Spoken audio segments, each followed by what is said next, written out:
Well, howdy there, Internet people. It's Belle again.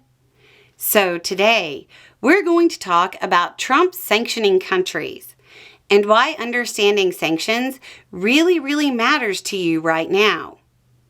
Trump said there were no plans to impose new sanctions on Russia, and it's probably a good time to explain what sanctions are, what they do, and how they work. In common language, when people say sanctions, they mean economic sanctions. There are other kinds, but right now, we're going to talk about economic sanctions because they're the most common and they're what was being discussed with Russia. So, what's the goal of a sanction? The goal is to give world policymakers another tool above a strongly worded letter and below war. How do sanctions work? The goal of most is to disrupt the target nation's economy and get them to change their behavior. It's not to cut off their economy. That's an embargo. It's to disrupt it.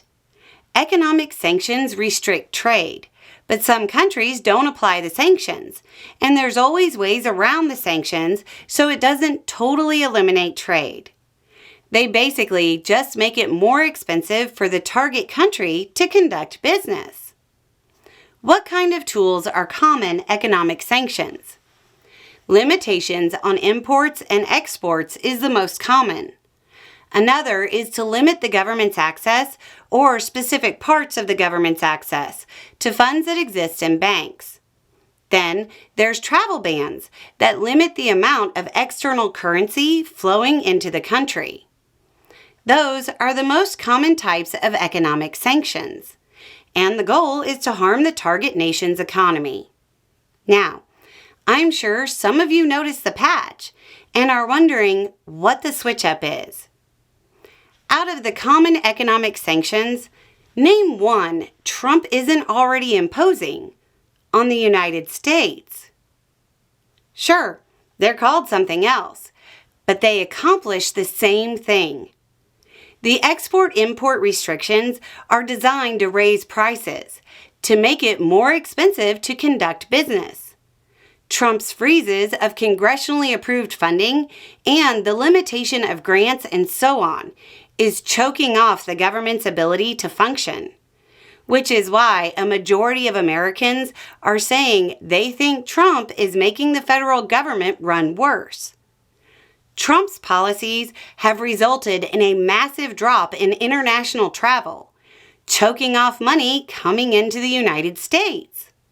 And I know, you're saying Trump's tariffs don't actually affect exports. That's ridiculous. Yeah, about that.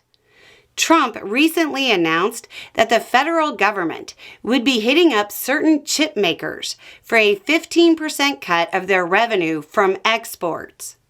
I know. People familiar with the Constitution are saying, but Article 1, Section 9. Do you believe congressional Republicans will do anything to support the Constitution?